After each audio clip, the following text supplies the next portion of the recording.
Seguimos con más en N Noticias. Ayer se promulgó o apareció publicada la norma que modifica la ley de las AFP. Y fue sorpresivo, obviamente, porque horas antes el presidente Ollanta Humala había mencionado que se iban a escuchar todas las voces antes, inclusive, de promulgar esta ley, cosa que no sucedió. Pero todavía en esta ley de modificaciones que no está reglamentada hay algunas dudas. La gente de a pie no sabe exactamente qué es lo que va a pasar con sus pensiones. Bueno, vamos a conversar con Jorge González Izquierdo, él es economista que nos acompaña aquí en Canal N, pero está en otro punto del canal, porque nos va a explicar paso a paso cuáles son esas modificaciones. Muy buenas tardes, señor González Izquierdo. Buenos días, Carla, ¿cómo está? Muy ¿Qué tal? Gracias por la invitación. No, usted por venir, y además nos va a hacer una explicación bastante didáctica. Tipo profesor. Así es, igualito. Necesitamos una explicación con pizarra. Señor González Izquierdo, primero, para que quede claro, ¿cuál es el actual sistema de la gente que tiene sus pensiones en AFP? Lo voy a poner en términos bien simples para que el ciudadano de a pie lo pueda entender, aun cuando el fundamento teórico es bien complejo. Para los economistas que me están viendo, lo que voy a aplicar es la teoría del consumo del ciclo de vida, la teoría del consumo del ingreso permanente y en menor medida la teoría del consumo del ingreso disponible. Pero lo voy a poner en términos muy simples, muy sencillos. ¿Cómo es hoy día? Hoy día el 10% de mi sueldo mensual lo ahorro forzosamente. Me obligan a depositarlo en un fondo. Este es el fondo. Entonces, mensualmente el 10% de mi sueldo, de mi ingreso va acá. Y cada 10%, cada 10%, cada 10% va engordando el fondo. Y yo pago, hoy día, estoy pagando por ejemplo, en mi caso, depende de las AFP, pero pongamos, en mi caso, estoy pagando 2% sobre cada flujo mensual. 2%, 2%, 2%, 2%, 2%. Mi fondo va creciendo en base a este 2% y yo estoy pagando 2% mensual. En otras palabras, en el fondo que yo tengo, como yo he pagado 2%, 2%, 2% cada vez que lo engroso, lo hago engordar, yo ya pagué por este fondo, que es el fondo que tengo hasta este momento. Muy bien.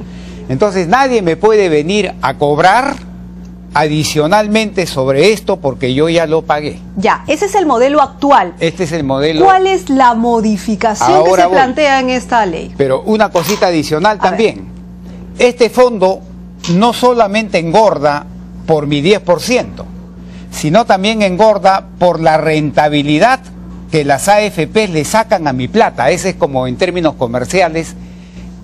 Yo muevo mi plata y le saco mayor rendimiento, mayor rentabilidad. Entonces las AFPs agarran mi plata, la mueven, es decir, la invierten bien y le sacan una rentabilidad. Entonces, mi fondo está compuesto por mi 10% de ahorro más la rentabilidad. Muy bien. Y la rentabilidad, en mi caso, y yo creo que en muchos casos, pesa, es más o menos entre el 40-50% del valor total del fondo, o sea, pesa. Eso es hasta el día de hoy.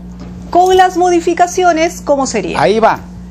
La ley propone que en el largo plazo se anule el 2% sobre mi sueldo, se anule. En el largo plazo, ¿qué cosa propone la ley? Que me van a cobrar un porcentaje sobre todo el fondo, sobre el valor del fondo. Entonces, ya no me descuentan de mi sueldo mensual, sino me están descontando sobre el valor del fondo. Ese es uno de los cambios sustanciales de esa ley. ¿Y cuál es mi posición al respecto?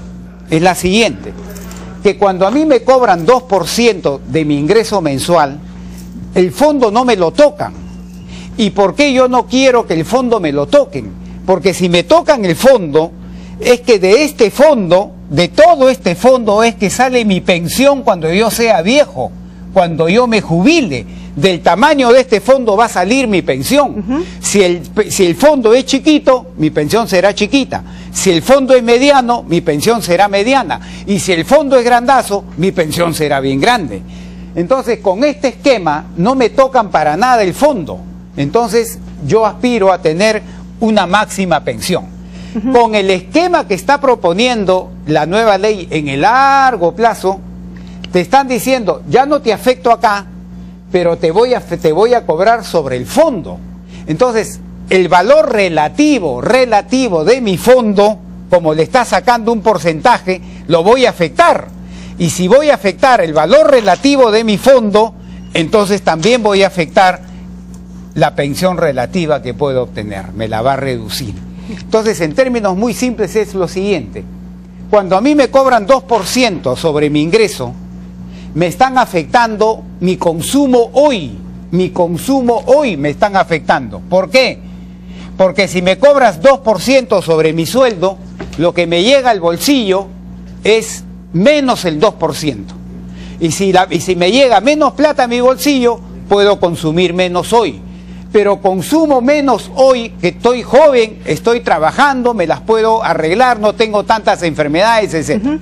Ahora, cuando me cobran sobre el fondo, el valor del fondo, ya no sobre el flujo, sobre mi sueldo, sino sobre el valor del fondo, lo que me están afectando es mi consumo mañana, cuando esté jubilado. Me están reduciendo en términos relativos mi consumo cuando esté jubilado. Señor González Justo cuando Izquierdo, lo necesito más, que sea más grande mi consumo. ¿Por qué? Porque ahí ya no voy a poder trabajar. Ahí de repente me vienen 100 enfermedades y lo que necesito es un ingreso para poder atender esa forma de vivir. Entonces, este porcentaje sobre mi fondo, lo que estaría en el largo plazo reduciéndome en términos relativos, es mi consumo. Así es. ¿Y en cuánto porcentaje? Porque cuando usted nos explicaba... No se ha fijado todavía, Carlita, no se ha fijado, se va a fijar seguramente en el reglamento. Ajá. Pero quiero también decir algo más, que se ha fijado un periodo de transición de más o menos 10 años, escuchen bien, una década, 10 años. ¿Eso qué significa? En el que en ese periodo de transición me van a cobrar sobre el sueldo un poquito y sobre el fondo otro poquito, o sea, los dos sistemas juntos. Entonces, ¿qué me van a provocar? Reducir mi consumo hoy y reducir mi consumo mañana, es decir, en el futuro. Por consiguiente, estaría en el peor de los dos mundos, señores congresistas, señor ministro de Economía, señor presidente de la República. Esa es la parte, digamos, económica, la parte del saldo, la crítica. ¿Qué pasa con las comisiones? Porque ese es uno de los argumentos, digamos, de los que están a favor de esta ley, que supuestamente las comisiones van a ser menores. Sin embargo, por otro lado, vamos a sentir realmente... Igual te la van a cobrar, ¿no es cierto? Igual se va a cobrar, se va a sentir. Yo creo que sinceramente el cobrar un porcentaje sobre el fondo, que todavía en la ley no está claramente definido si me vas a cobrar sobre el fondo de atrás o solamente sobre el fondo nuevo, eso tendrá que salir en el reglamento, pero cuidadito que nos cobren sobre el fondo de atrás, el histórico acumulado, porque sería cobrarme 2 veces sobre lo mismo, y eso sí sería un error completo. Pero cobrarme sobre el fondo, yo creo que dependiendo del porcentaje que me coloquen, de repente en el largo plazo las AFPs terminan ganando más. Entonces, esto es un tema en el que hay que pensarlo bien. Y ahora un agravante: ¿qué pasa con la persona que pierde un trabajo y se pasa 1 año, 2 años, 3 años sin aportar? ¿Le siguen cobrando del fondo? Le siguen cobrando del fondo, pues. Entonces, y si la tasa del fondo es menor que la rentabilidad que le saca la AFP, que podría pasar en un periodo de tiempo, podría pasar, ahí el fondo en términos absolutos se iría reduciendo. Ya no solamente en términos relativos, sino en términos absolutos, se iría reduciendo. Muy bien, muchísimas gracias, señor González Ojalá Izquierdo. haya quedado claro este aspecto, porque hay otros aspectos, sí, pero este aspecto que es uno de los crítico, que más preocupa al ciudadano de a pie. Muy bien, muchísimas gracias por habernos acompañado esta tarde. Ha estado con nosotros Jorge González Izquierdo desde otro estudio de Canal N para mostrarnos paso a paso cuál es la principal crítica, que es el tema del cobro por saldos. Hemos visto la parte económica, vamos a ver el lado político, y es que la bancada fujimorista va a presentar una demanda de inconstitucionalidad a la ley de modificaciones de las AFP, y la apoderada de presentar esta ley, esta demanda, es la congresista Marta Chávez, con la que vamos a conversar vía enlace telefónico. Congresista, ¿qué tal? Muy buenas tardes. Buenas tardes, Carla, y mi saludo a sus oyentes. Muchísimas gracias.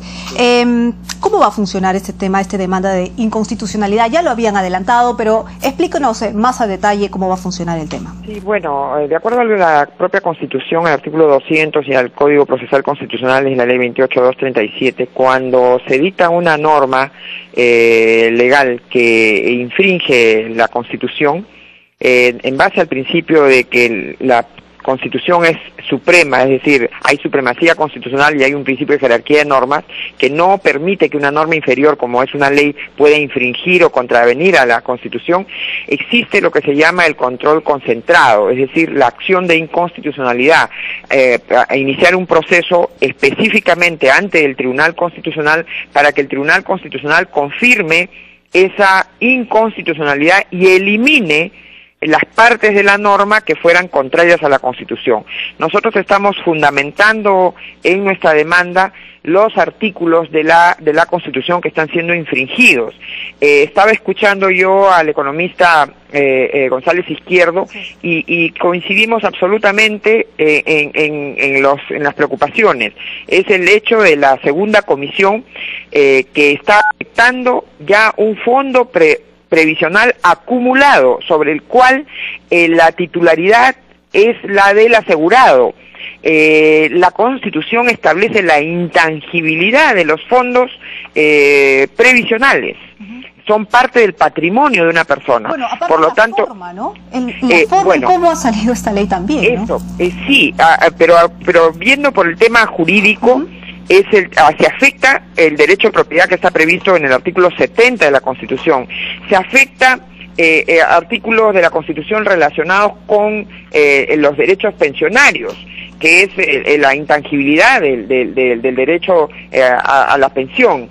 Se afecta también el derecho de libre elección de la administradora privada de pensiones, previsto también en la Constitución, porque se establece acá una licitación por el cual durante 24 meses se tiene cautivos a los aportantes para una empresa de administración de fondos previsionales que gane una licitación.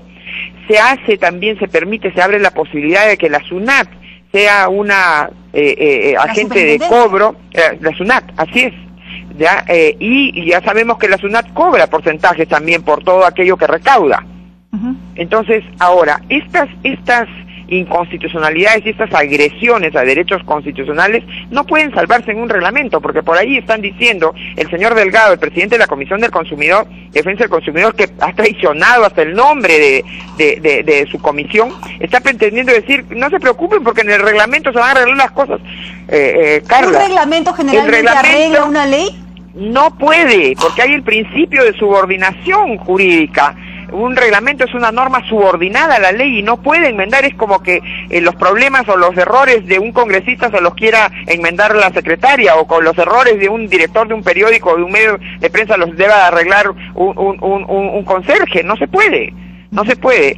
Entonces, ahora, es cierto que hay un plazo. Se dice que esta norma va a entrar en vigencia a 120 días después que se dé el reglamento, pero como repetimos, eso no tiene ninguna salvaguarda respecto de la infracción constitucional, porque una ley no podría enmendar las infracciones que está cometiendo, un reglamento no puede enmendar las infracciones que comete la ley. Ahora, entonces, ¿qué es lo que sucede? ¿Qué es lo que sucede? Ustedes van a presentar la demanda, ¿no es cierto? El tribunal ya le hemos presentado la demanda. Ayer nos la rechazaron, Carla, se lo debo decir, por un asunto absolutamente de una decisión de un empleado de la mesa de partes, que le pareció que los DNI, este empleado de la mesa de partes, es un acto absolutamente irregular. Dijo que los DNI que tienen que acompañarse para acreditar con la identidad de las personas que firman los congresistas, pese a que las firmas de los congresistas iban con la certificación de la oficialidad mayor de que es la firma de los congresistas, como se trata de una demanda, tiene que acompañarse a los DNI, y al señor este empleado le pareció que los DNI no eran legibles, y se permitió rechazar la admisión que se ingrese esta demanda en un acto absolutamente irregular. Congresista. Porque en todo caso, Carla, para terminar simplemente, porque en todo caso, si fueran ilegibles los DNI, nos deberían notificar luego el tribunal diciéndonos, le damos un plazo de 3 días para que solucionen este problema, porque si no es inadmisible la demanda. Muy pero bien, no congresista, pero ahora que la perdón. demanda ya está en el Tribunal Constitucional Ya está presentada, ¿cuánto plazo? ¿Hay un plazo? ¿Tienen que estar a la espera? ¿Se puede patear? Hay plazos, pero que en realidad no se cumplen. Son plazos que señalan 20 días, 30 días para trasladarle y 15 días para que contesten, etcétera. Pero esto presumimos que puede durar pues unos 5 o 6 meses. Pero mientras tanto, creo que además hay una falta de respeto enorme, Carla, cuando este proyecto de ley ha sido derivado a una Comisión de Defensa del Consumidor que nada tiene que ver con el tema. Se trata de un tema previsional en el que la comisión especializada es la Comisión de Trabajo y Seguridad Social. Por ahí no ha pasado, pues, ¿no? Claro. No pasó y lo ha tenido que pedir la comisión, pero ya no hubo tiempo porque la comisión del señor Delgado recibió el proyecto el día 12 y el 13 ya lo estaba dictaminando. Congresista, es decir, sin ningún estudio. Rápidamente, porque nos tenemos que ir. A este pedido, a esta demanda de inconstitucionalidad, se habló en algún momento también de una acusación de citar al ministro de Economía. ¿Hay alguna acción contra él? ¿Ustedes no. En realidad esto es un tema netamente jurídico. Yo creo que hay una responsabilidad política, sí, del ministro de Economía y hasta del propio presidente de la República, porque el día anteayer él dijo de que no dio a entender que no iban a promulgar la norma hasta que no haya un debate, y nos sorprendió a todos con la publicación una vez promulgada el día de ayer. Acá tengo ya el cargo, Carla, de que ya se admitió esto, ya se ha presentado en la mesa de partes del Tribunal Constitucional a las 12:17. Muy bien, muchísimas gracias. La tenemos que dejar, pero muchísimas gracias por darnos su punto de vista, el punto político y el punto jurídico, ¿no es cierto?, que de alguna manera acompaña también la explicación técnica y económica de Jorge González Izquierdo. Muchísimas gracias a Marta Chávez, congresista que presentó entonces la demanda como apoderada de la bancada fujimorista. Vamos a hacer una pausa, pero no se muevan de N Noticias, porque al volver